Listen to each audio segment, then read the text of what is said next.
খবর 24 সাথে আপনাকে স্বাগত। নতুন নতুন খবর জানার জন্য আমাদের চ্যানেলে চোখ রাখুন। নমস্কার দর্শক বন্ধুরা, স্বাগত আমাদের এই চ্যানেলে। কাঁথির জুনপুটে ক্ষেপণাস্ত্র উৎক্ষেপণ কেন্দ্র করা নিয়ে বিতর্ক চলছে। তার মধ্যে এবার হবে ডিফেন্স রিসার্চ অ্যান্ড ডেভেলপমেন্ট অর্গানাইজেশনের বিমান মহড়া।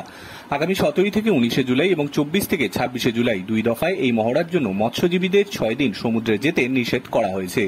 জুনপুটে ক্ষেপণাস্ত্র উৎক্ষেপণ কেন্দ্র গড়ে তুলতে প্রতিরক্ষা মন্ত্রকের অধীন ডিআরডিও আগামী মার্চে এখান থেকে পরীক্ষামূলকভাবে ক্ষেপণাস্ত্র উৎক্ষেপণ হওয়ার কথা। ইতিমধ্যেই ল্যান্ডিং প্যাড নির্মাণ হয়েছে।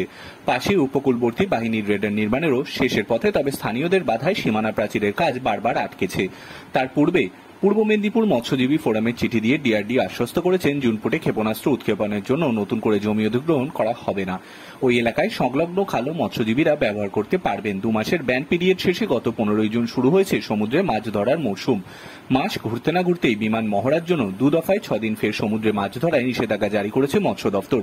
এই ব্যাপারে 3রা July DRDO ITR additional director of directors Shrabani Ghosh এ রাজ্যের পূর্ব মেদিনীপুর এবং দক্ষিণ 24 পরগনা এবং প্রতিবেশী ওড়িয়ার কেন্দ্রাপাড়া, বালেশ্বর এবং ভদ্রকের জেলা শাসকে চিঠি পাঠিয়েছেন। তারপরে পূর্ব মেদিনীপুর সহ মৎস্য অধিকর্তা সুমন সাহা 41টি খটি মৎস্যজীবী সমিতি এবং প্রতিটি ব্লকের মৎস্য সম্প্রসারক ছাড়াও জেলা শাসক, পুলিশ সুপারকে এই সংক্রান্ত নির্দেশিকা পাঠান। তাতে জানানো হয়েছে ওই দিন সকাল 6টা থেকে 9টা, বিকেল 4টে পর্যন্ত চলবে মহড়া। এরপরে উপকূল রক্ষী বাহিনী এবং কেন্দ্রীয় আধা সামরিক বাহিনীর গতিবিধি বেড়েছে জুনপুটে। এতে মৎস্যজীবী থেকে এলাকাবাসী সকলেই ক্ষুব্ধ। জুনপুট ভূমি রক্ষা কমিটির নেতা তথা স্থানীয় কাঁথি 1 নম্বর পঞ্চায়েত সমিতির বিরোধী দলনেতা আমিল সোহেল বলেছেন, বৃহস্পতিবার বিডিওকে ডেপুটেশন দিয়েছি। জীবন জীবিকা বাঁচাতে স্বার্থে আগামী 15 জুন জুনপুট থেকে কাঁথি পর্যন্ত মশাল মিছিল হবে।